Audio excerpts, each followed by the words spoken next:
अस्सलाम वालेकुम students. First year chemistry chapter 10 का ये लेक्चर नंबर 1 है जिसमें हमने causes of lowering in vapour pressure को डिस्कस करना है। तो चलो स्टूडेंट्स लेक्चर का आगाज़ करते हैं। पहले मैं आपको रिकॉल करवा दूं वेपर प्रेशर कहते किसे हैं। स्टूडेंट्स दो प्रोसेसेस हैं, एक एवापोरेशन दूसरा कंडेंसेशन। एवापोरेशन होता है लिक्विड का वेपर्स में कन्वर्ट होना और कंडेंसेशन है कि उन वेपर्स का कूल डाउन होकर वापस लिक्विड स्टेट में चले जाना। एक कंटेनर जिसमें आपने लिक्विड को क्लोज कर रखा है, उस कंटेनर में एवापोरेशन और कंडेंसेशन दोनों एक साथ होंगे। पहले एवापोरेशन ज़्यादा होगी और कंडेंसेशन कम, लेकिन फिर एवापोरेशन कम होगी और कंडेंसेशन ज़्यादा। अल्टीमेटली दोनों की स्पीड, दोनों का रेट इक्वल हो जाएगा। वो पॉइंट जहाँ rate of evaporation rate of condensation equal हो गया वो एक्विलिब्रियम का पॉइंट है। और उस टाइम पे, उस पॉइंट पे जो लिक्विड के वेपर्स मौजूद हैं उनका प्रेशर वेपर प्रेशर कहलाता है। स्टूडेंट्स हम एक सब्सटेंस की बात कर लेते हैं, एक ऐसा सब्सटेंस जो कि सॉल्वेंट के तौर पे यूज़ हमने करना है। अब इसकी दो कंडीशंस हम ले लेते हैं। एक कंडीशन वो है कि जब इसको हमने जब सोल्यूट इसमें हमने नहीं डाल रखा तो हम उसको यूँ कह सकते हैं कि ये before the addition of solute, और मैं खाली यहाँ बिफ़ोर का वर्ड लिख देता हूँ। कॉन्टेक्स्ट में आपको पता है कि before the addition of solute. और उसके बाद है कि जब सॉल्वेंट के अंदर हमने सोल्यूट ऐड कर दिया तो after the addition of solute, तो यहाँ मैं आफ्टर का वर्ड लिख देता हूँ। अब ये जो सेकंड कंडीशन है हम इसको सोल्यूशन का नाम भी दे सकते हैं, क्योंकि सॉल्वेंट के अंदर हमने स्टूडेंट्स जब सोल्यूट ऐड कर दिया तो ये सोल्यूशन बन चुका है। तो अब हम इस स्टेट को, इस कंडीशन को सोल्यूशन का नाम भी दे सकते हैं। अब जो हमने ऐड किया स्टूडेंट्स इसमें, वो सोल्यूट ऐड किया है सॉल्वेंट में, और सोल्यूट जो है उसकी प्रॉपर्टी में मैं आपको बताऊंगा इसके मुख्तलिफ करैक्टरिस्टिक्स होनी चाहिए। एक करैक्टरिस्टिक हमने सोल्यूट की डिस्कस करनी है कि कौन सा वो सोल्यूट है जिसको हम इस सॉल्वेंट में ऐड कर रहे हैं। लेकिन पहले बात कर लेते हैं कि जब तक सॉल्वेंट के अंदर हमने किसी तरह का सोल्यूट ऐड नहीं किया उस वक़्त सॉल्वेंट जो वो प्योर सॉल्वेंट है और उसका जो वेपर प्रेशर होगा उसको स्टूडेंट्स हम पी नॉट से इंडिकेट करेंगे और हम कहेंगे it is the vapour pressure of pure solvent. लेकिन जब सोल्यूशन बन गया है, यानी after the addition of solute, solvent का प्रेशर, या आप कह लो कि जो सोल्यूशन का प्रेशर है, वेपर प्रेशर है, उसको हम पी से इंडिकेट करेंगे। और जब हम प्रैक्टिकल करते हैं और एक्सपेरिमेंट के बाद, एक्सपेरिमेंट में हम इसको डिटरमिन करते हैं पी नॉट और पी को, तो पता ये चलता है कि जितनी बार चाहे हम एक्सपेरिमेंट कर लें, पी नॉट जो है वो हमेशा ज़्यादा रहता है और पी जो है वो हमेशा कम रहता है। यानी जब एक सॉल्वेंट के अंदर हम सोल्यूट डाल देते हैं तो प्योर फॉर्म में before the addition of solute तो उसका वेपर प्रेशर ज़्यादा होता है, लेकिन जैसे ही उसमें हम सोल्यूट ऐड करते हैं उसका वेपर प्रेशर जो है वो डिक्रीज़ हो जाता है। तो पी नॉट हमेशा पी से बड़ा रहता है, तो पी कम होगा। अगर हम वो डिफरेंस निकालना चाहें कि पहले before the addition of solute vapour pressure कितना था और after the addition of solute vapour pressure कितना है, ये डिफरेंस निकालना चाहें तो इसको हम डेल्टा पी से इंडिकेट करेंगे और पी नॉट माइनस पी करके ये डेल्टा पी हम कैलकुलेट कर सकते हैं।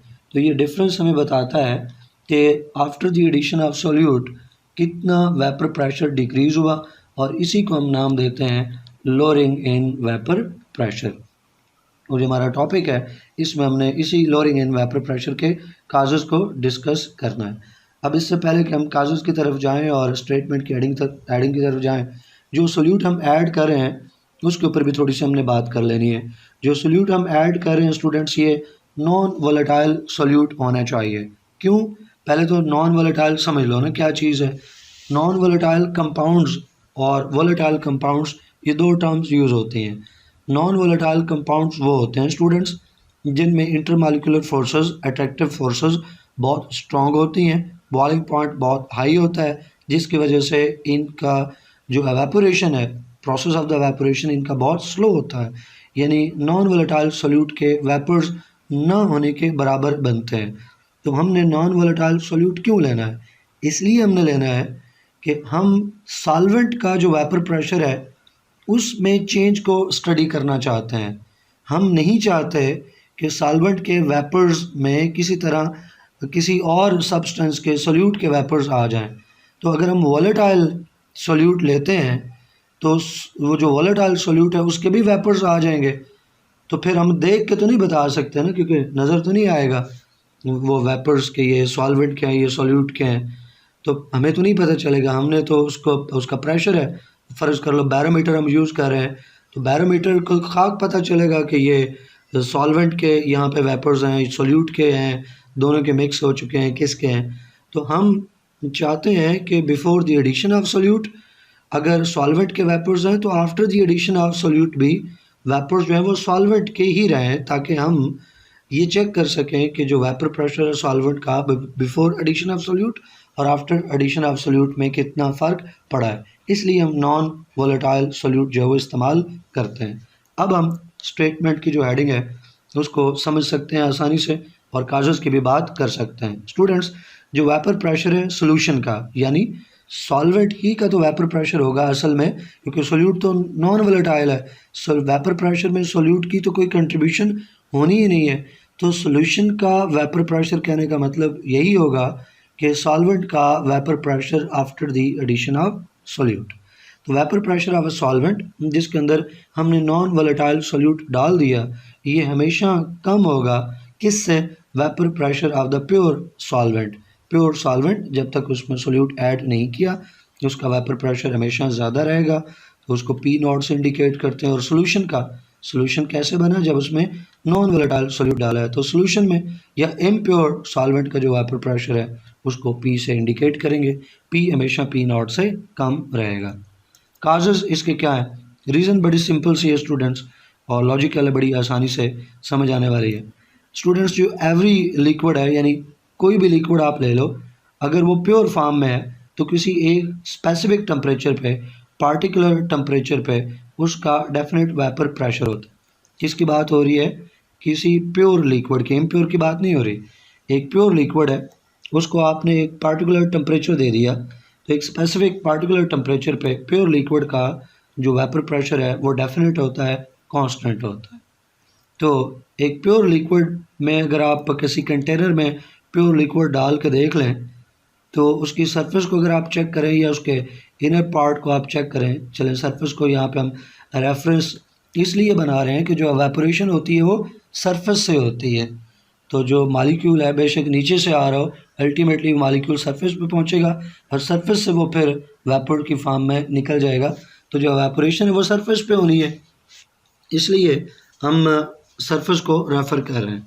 तो एक जो प्योर लिक्विड है स्टूडेंट्स, उसकी सरफेस पे अगर हम पार्टिकल्स को चेक करें, मालिक्यूल्स को चेक करें, तो सारे के सारे मालिक्यूल्स, पार्टिकल्स सरफेस पे किसके होने हैं? उसी प्योर लिक्विड के, प्योर सॉल्वेंट के। उसमें कोई किसी तरह की मिलावट तो है नहीं है।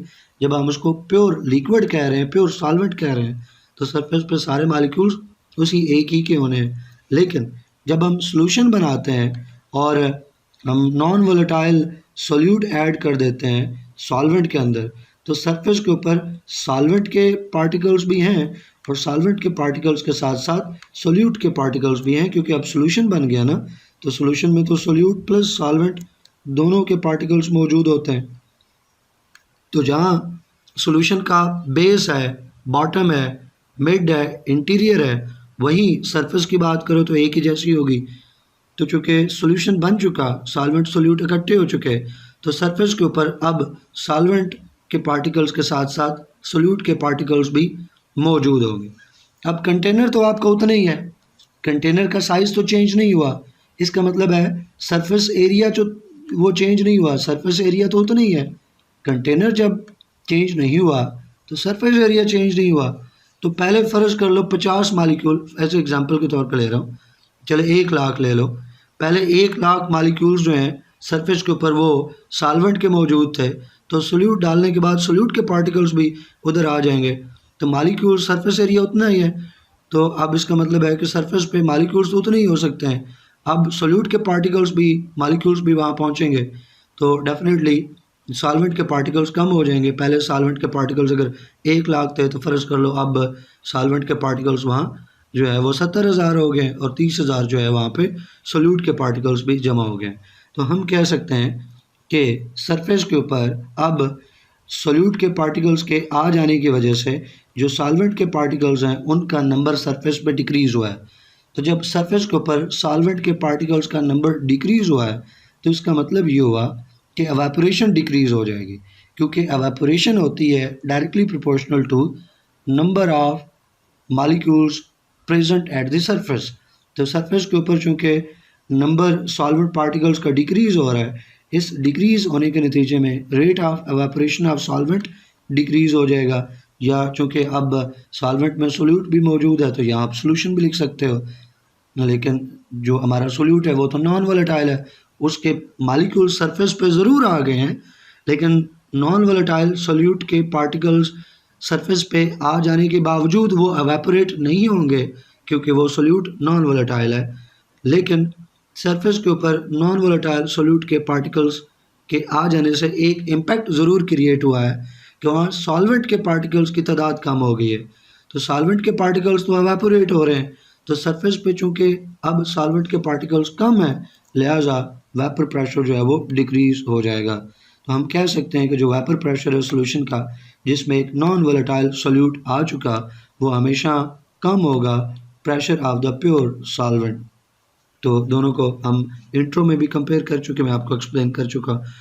इसके बाद स्टूडेंट्स हमने लोअरिंग इन वेपर प्रेशर को रेफ़र करना है रॉल्स लॉ के साथ। अब जहाँ रॉल्स लॉ की हम बात करते हैं तो इसकी 2 से 3 डेफिनेशंस बनती हैं। उनमें से एक डेफिनेशन जो है वो लोअरिंग इन वेपर प्रेशर की टर्म में मौजूद है। तो रॉल्स लॉ की वो डेफिनेशन जो लोअरिंग इन वेपर प्रेशर को इन्वॉल्व करती है उसको यहाँ पे हम लिखेंगे। और रॉल्स लॉ की वो डेफिनेशन कुछ इस तरह से है कि lowering in vapour pressure directly proportional है मोल फ्रैक्शन ऑफ सोल्यूट के। जैसे मैंने कहा कि रॉल्स लॉ को 2-3 तरीक़ों से डिफ़ाइन कर सकते हैं, उनमें से एक डेफिनेशन जो है वो लोअरिंग इन वेपर प्रेशर के साथ है। तो वो वाली डेफिनेशन यहाँ पे हम लिख लेनी है, क्योंकि रिड्यूस सिलेबस में हमें कहा गया है कि आप रॉल्स लॉ का वो सब टॉपिक डिस्कस करो जिसमें लोअरिंग इन वेपर प्रेशर है। तो जो लोअरिंग इन वेपर प्रेशर है that is directly proportional to mole fraction of the solute. जब मोल फ्रैक्शन पे मैं बात करता हूँ, ये क्या चीज़ आपको बताता हूँ, लेकिन इसका सादा ज़ुबान में मतलब ये है कि भाई सॉल्यूशन बनाते वक्त सॉल्वेंट में जो आप सोल्यूट ऐड कर रहे हो, तो सोल्यूट जितना ज़्यादा आप ऐड करते जाओगे, सोल्यूट के मोल्स जितने ज़्यादा आप सॉल्वेंट में ऐड करोगे, तो जो लोअरिंग इन वेपर प्रेशर है वो उतनी ज़्यादा होती जाएगी। अभी ऊपर हमने डिस्कस किया कि जो वेपर प्रेशर है सॉल्वेंट का वो डिक्रीज़ हो रहा है after the addition of solute. तो वजह क्या बनी? सोल्यूट का एडिशन ही तो वजह बनी ना। तो जितना फिर सोल्यूट आप ज़्यादा ऐड करते जाओगे, जो लोअरिंग इन वेपर प्रेशर वो भी उतनी ज़्यादा होगी। तो सिंपल सा कंसेप्ट है कि लोअरिंग इन वेपर प्रेशर वो डायरेक्टली प्रोपोर्शनल है मोल फ्रैक्शन ऑफ द सोल्यूट। इसको हम मैथमेटिकली लिखना चाहें तो ऊपर लोअरिंग इन वेपर प्रेशर में बता चुका कैसे लिखना है कि पी नॉट जो ओरिजिनल वेपर प्रेशर है, ये vapour pressure of pure solvent minus vapour pressure in the form of solution, ये vapour pressure of solvent after the addition of solute या vapour pressure of the solution. तो P naught minus P that is the lowering in vapour pressure. इसी को delta P की form में भी हम लिख सकते हैं। It is directly proportional to x2। अब x2 क्या है students? x2 is the mole fraction of the solute. x2 क्या चीज़ है? x2 is the mole fraction of the solute. अब पहले मोल फ्रैक्शन बता दूं, फिर कैसे ये x2 सोल्यूट का मोल फ्रैक्शन है ये भी आपको बता देता हूँ। स्टूडेंट्स, अब आपने सोल्यूशन बनाया है, सोल्यूशन के लिए आपने 2 चीज़ें ली हैं। एक सॉल्वेंट लिया है, चलो मैं इसकी शॉर्ट फॉर्म में लिख लेता हूँ इतनी सी, और दूसरी चीज़ जो आपने ली है वो इसमें आपने सोल्यूट ऐड किया है।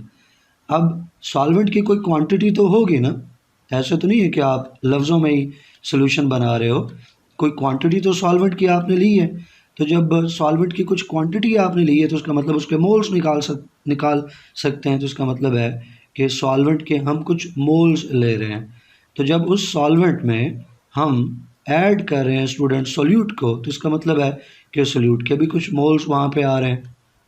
तो सॉल्वेंट के मोल्स प्लस सोल्यूट के मोल्स ये क्या हो जाएंगे? ये हो जाएंगे स्टूडेंट टोटल मोल्स। हम इसको लिख सकते हैं कि ये क्या है, फिर टोटल मोल्स हैं। क्यों कि सॉल्वेंट प्लस सोल्यूट के मोल्स को हमने ऐड कर लिया, तो ये टोटल मोल्स हैं, ये सोल्यूशन के मोल्स हैं। अब हम एक फ्रैक्शन बनाते हैं, एक रेशियो बनाते हैं, जिसमें हम कंपेयर करते हैं कि टोटल मोल्स में, अब टोटल के लिए टी ले लेता हूँ मैं, मोल्स को एन से, स्मॉल एन से रिप्रेजेंट कर देते हैं, तो मैं शॉर्ट फॉर्म लेता हूँ टी एन, टोटल मोल्स। अब टोटल मोल्स में जो हम रेशो बना रहे हैं वो सॉल्वेंट और सोल्यूट दोनों की बना सकते हैं। हम कह सकते हैं कि सोल्यूशन के टोटल मोल्स में सॉल्वेंट के कितने मोल्स हैं, तो उसको हम N1 कह देते हैं। सॉल्वेंट चूँकि पहला कंपोनेंट है तो उसके लिए हम N1 इस्तेमाल कर लेते हैं, ज़रूरी नहीं होता, लेकिन हमारी बुक में, हमारे सिलेबस में सॉल्वेंट के लिए 1 N1 X1 इस्तेमाल हुआ है, तो हम 1 सॉल्वेंट को देंगे और 2 जो है वो सोल्यूट को देंगे। तो टोटल मोल्स में सॉल्वेंट के कितने मोल्स हैं और इसी तरह से टोटल मोल्स में सोल्यूट के कितने मोल्स हैं, तो ये जो रेशियोज़ बनती हैं इनको स्टूडेंट्स हम मोल फ्रैक्शंस कहते हैं। कि जब टोटल में किसी एक कंपोनेंट के मोल्स आप चेक करते हो तो that is known as mole fraction. ये बिल्कुल ऐसे ही जैसे आप अपने मार्क्स की बात करते होते हैं, जैसे कि आप मैट्रिक की बात कर लें कि मैट्रिक में आपके जो भी मार्क्स हैं, मिसाल के तौर पे 1100 में से 1000 मार्क्स हैं आपके, तो उन 1000 मार्क्स में केमिस्ट्री का कितना कंट्रीब्यूशन है, तो वो क्या हो जाएगी, वो हो जाएगी मार्क्स फ्रैक्शन ऑफ केमिस्ट्री। कि टोटल में केमिस्ट्री ने कितना कंट्रीब्यूट किया टोटल मार्क्स के लिए। इसी तरह सॉल्यूशन बन गया और उसके टोटल मोल्स आ गए, तो उन सॉल्यूशन के टोटल मोल्स में सॉल्वेंट कितना कंट्रीब्यूट कर रहा है, ये होगी मोल फ्रैक्शन ऑफ सॉल्वेंट। सोल्यूट कितना कंट्रीब्यूट कर रहा है, ये होगी मोल फ्रैक्शन ऑफ सोल्यूट। तो सोल्यूट के लिए N2 और सॉल्वेंट के लिए N1 इस्तेमाल करते हैं, और बजाय इसको N2 divide by total moles लिखने के एक सिंगल लेटर से भी हम इसको इंडिकेट कर सकते हैं। मोल फ्रैक्शन के लिए हम X का साइन इस्तेमाल करते हैं, तो अगर वो सोल्यूट के लिए है तो X2, अगर वो मोल फ्रैक्शन जो है वो सॉल्वेंट की है तो X1।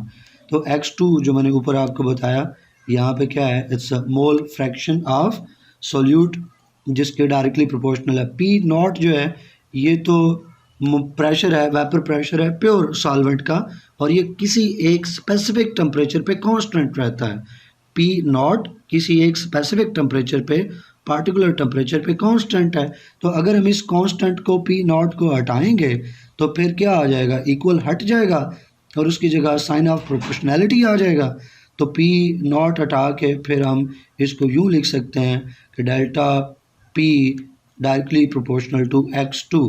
X2 is the mole fraction of solute, और यही ऊपर लफ्ज़ों में लिखा है कि लोरी in vapour pressure is directly proportional to mole fraction of the solute. नीचे इसी चीज़ को डायग्राम की सूरत में आप देख लें स्टूडेंट्स, लॉन्ग क्वेश्चन आ जाए तो साथ ये फिगर आप बना लें। ये प्योर सॉल्वेंट है जिसमें कि सारे के सारे जो सरफेस पे पार्टिकल्स मौजूद हैं, मॉलिक्यूल्स मौजूद हैं, वो हैं प्योर सॉल्वेंट के। तो प्योर फॉर्म में जो वेपर प्रेशर है उसको हम P नॉट से इंडिकेट करते हैं, तो डायग्राम में यहाँ P है तो आप इसको P नॉट लिख लें तो ज़्यादा अच्छा रहेगा। और जब उसमें सोल्यूट ऐड कर दिया और सोल्यूशन बन गया तो आप देखो कि सरफेस के ऊपर 7 सोल्यूट के पार्टिकल्स भी आ चुके हैं, लेकिन सोल्यूट चूँकि नॉन वोलेटाइल है लिहाजा ऊपर आपको सोल्यूट का कोई वेपर जो है यहाँ पे नहीं मिलेगा।